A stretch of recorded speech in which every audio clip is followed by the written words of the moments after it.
Hey everybody, it is December 28th and I just got up from a nap, got some coffee. It's actually 41 degrees outside and the snow just melted, so we had our wonderful white Christmas and then it melted and it's very soggy, and it is a great time of day before the sun goes down this afternoon for her to get some exercise. Get those zoomies out. And I thought I would just start recording a video because you could technically say, and this is probably me being really overly optimistic, but I'm going there. It is the first day of the 2025 growing season right now at this moment today. And why would I say that? It's December 28th. What the heck? Because I am heading out to the garden shed right now. I'm going to gather up all of my containers and trays and supplies that I have carefully sterilized this fall. And I'm bringing them in to the greenhouse room in the house. And I'm going to start seeds. Maybe even tonight. So you could argue, technically, that the growing season starts right now. I mean, why wouldn't we make such an assumption? It's full of joy, it makes me happy, it makes me hopeful to get through the next couple months of winter.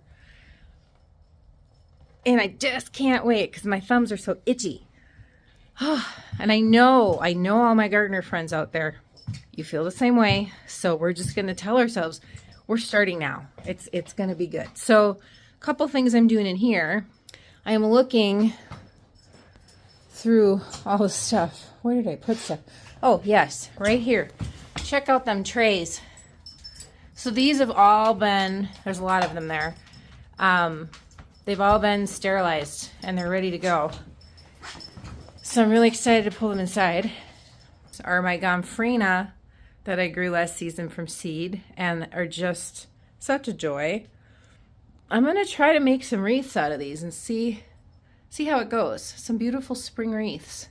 It's another garden-esque activity, a creative, artistic, crafty / plants that I grew from seed last year, which give me a lot of pride, sort of garden-y art activity.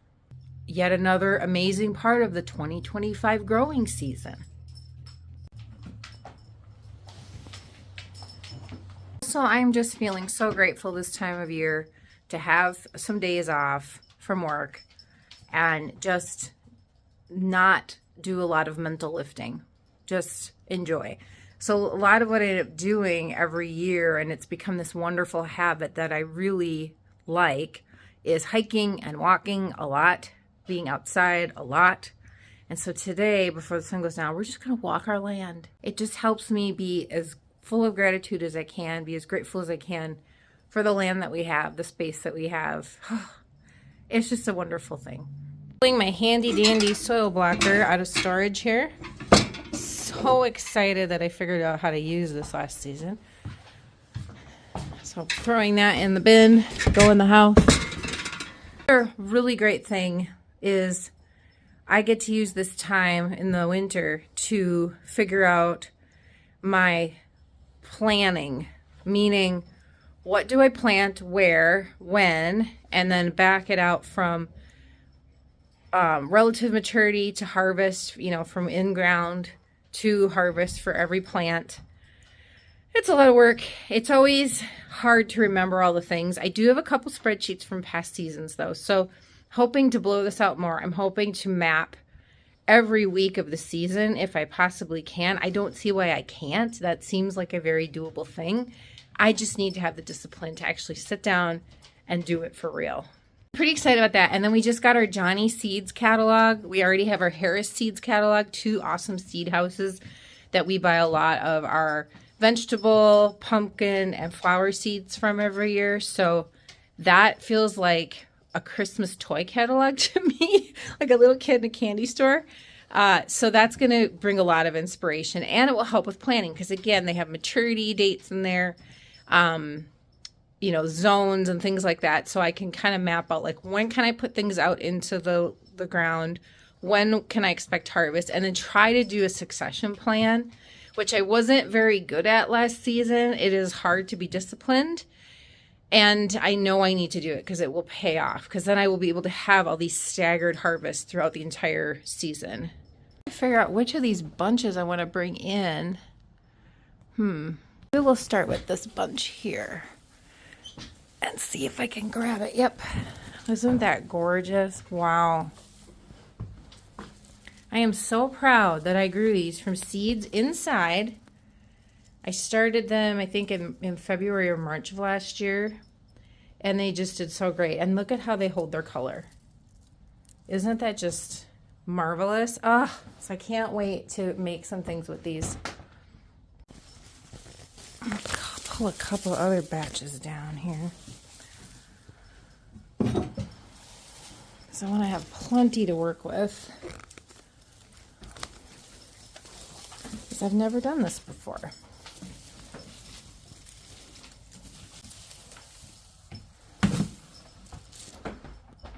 The things I'm sensing that I need to be better at is carving out more space and time to be creative. I am a very creative person at my core, and you have to give your soul room to play, you know? So doing things like this for me kind of like scratches that itch. I don't know what's going to happen here, but that's part of the adventure. I'm just going to screw around and find out. The older I get, I don't know that I'm getting wiser, but I'm definitely sensing the need to carve out the space to play and be really creative in order to feel like you're alive and you're getting the most out of things. So I'm really so grateful for the time right now after the holidays and all the wonderful, inspiring things we get to do around here with the plants and the art and the designy things and the beautiful things that nature gives us. Emma, let's go for a walk. Come on, baby. So because the ground froze real hard the last couple weeks, we had some very cold temps in the single digits. It's really funny because the rain that we got the last couple days, it's just sat on top of the ground. So we've had like some really squishy, like this was all a puddle. And we never have a puddle in this part of the yard. So it's been kind of weird. It feels like a false spring, so to speak. But there's also this cool dampness to the air where you know it's not spring. It's winter for sure. Here is the low tunnel. It's really fun to see this. I'm so excited to try it out. And I'm really glad I got those hoops in the ground before it froze. Yep, she's gonna be full of mud.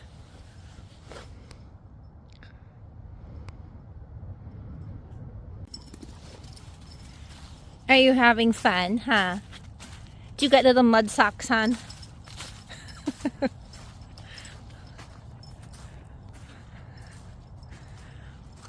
Oh, what a beautiful evening.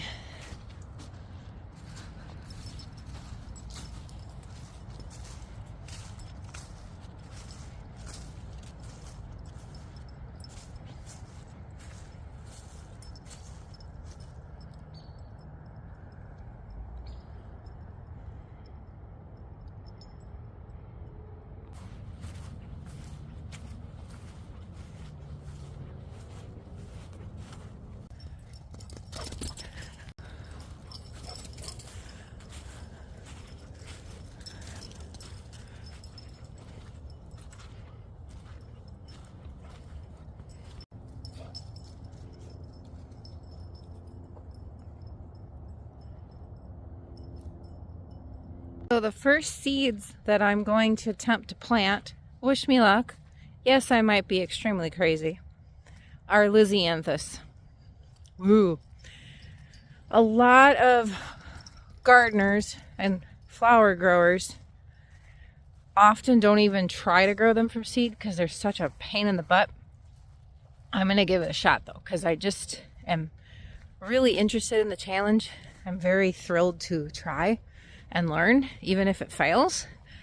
And the advice I have been researching says to just buy plugs from a grower regardless. So that way I have backup and I'll have them no matter what. But I cannot tell you how excited I am to have them in the garden this year as part of the cutting flowers. They are, if you are not familiar, I'm going to get winded because I'm going up a hill.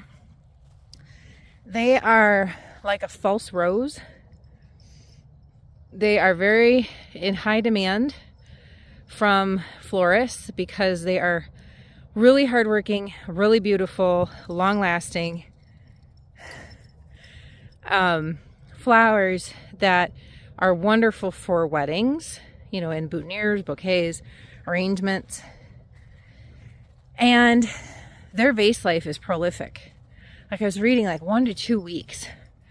And they're really easy from a pest management standpoint because the bugs don't really bother them that much. They're just really hard to start and they take forever and they're super, super slow. So they're divas in that respect. So I'm going to try, which is why I get to start now, because they actually need to be started about now. So wish me luck. But even if I have like a small amount of them that make it, I'm going to be happy as a clam. They're one of my favorites. And I think it will just be so rewarding on a multitude of levels. So it's going to be worth the effort and worth the journey. If anything else, you don't know until you try. So I need to scratch the itch. It's bugging me. It's something I really want to do. And then I'll try it and I'll know if I want to do it again. Emma, are you going to go grab the seed trays? Let's go get them. Should we go get our supplies? Let's get planting.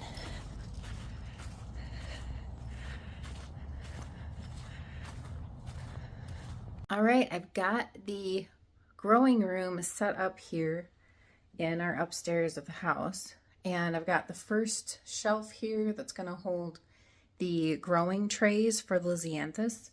And I've got a couple started here. First time ever doing these lisianthus blocks here. So I want to show you the process. This is super fun, especially if you miss having your hands in the dirt. So I have that potting soil here. I've sprinkled in some water. I'm going to go ahead and pour more water in here. This is the very fun part. And I just kind of wing it. You know, it's like just feeling it as you go. I don't have like an exact ratio. I'm sure there are recipes online, but you kind of just get a feel for it. And you need to have the right amount of water to soil so that it's not too clumpy and dry, but it is moist enough to make really good soil blocks. And so it's kind of like a little wetter than cookie dough is the way I always think about it. And that way the soil blocks hold and they form really well in the soil blocker. So this is feeling pretty good to me. I think this will hold pretty good. And it will be important for the lisianthus seed, once they get placed, essentially planted here, to have moisture immediately in that soil. So it's so important to get this soil really nice and moist. I'm just going to give it a little tiny bit more moisture here. I attempt to do this with my one hand, show you how I do it. I am much too lazy for a tripod. Soil blocker, it just has a simple setup. It's got a bunch of compartments in the bottom and you want to fill them up so you make little bricks of soil. So I am just going to push it down to try to fill them up as best I can, knowing it won't be perfect. Oh, see, I got maybe half of them full. So I'm just going to push more in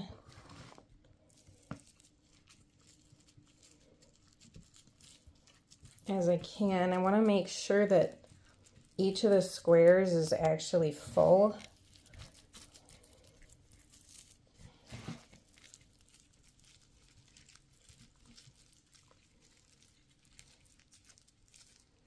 All right, and now since I've got excess, I'm just going to kind of brush it off to make it relatively flat and call it good enough. And now I take it, I flip it up, and then I'm going to use the spring handle to push it down into the tray over here. All right, so I've got it placed. So you can see like these ones, I center them and I crunch them together. And that way, when I'm watering them, I can see on the sides of the soil blocks how my water levels are doing, which is really helpful. Push down like so. Ooh, voila. And we've got soil blocks. It does take a little bit of practice, but I did quite a few my first year last year. And I'm really, really happy with the method. I think it helped me keep things more evenly watered from the bottom. And this just gives me a lot more control. And it's easier to transplant because you just grab the little soil chunks. So I got 3 trays full of soil blocks. And I was just looking at my seed packet from Johnny's. And I got these blue, they're like a purple blue lisianthus flower. And there are 250 seeds. It's a lot of seeds. And they're tiny. And so my thought is, because these are relatively large soil blocks, I mean, they're, I don't know, 1.5 inches maybe across, and, you know, and the other way too, squares. So my thought is, for each soil block, I'm going to put 2 seeds, which would get me, if I have 40 soil blocks per tray, if I have 2 seeds per soil block, that'll basically take up all the seeds. It'll take up 240 seeds. And so if I have some that don't germ, obviously that's going to happen. I've got a few left over. We'll see how this goes. Okay, look at this jar of seeds. Holy cow. There's like static electricity going on in there. And they're so tiny. 250 seeds in here. Wow. Are you bored, huh? Look at that. Whoa, look at all those seeds. Holy cow, dude. Got my handy dandy toothpicks because these are going to be hard to handle. I'm glad that they're yellow so they'll stand out a little bit more. But I'm probably going to dab a little bit of water on the toothpick to get it to stick to the seed and place it correctly in each of the squares. All right, we're cruising along here. And then if you watch how I'm placing it, they don't need to be buried under any soil at all. They need light to germinate. So I have one here, one there, one here, one there. So I'm just diagonally placing them on each square, if you can see that.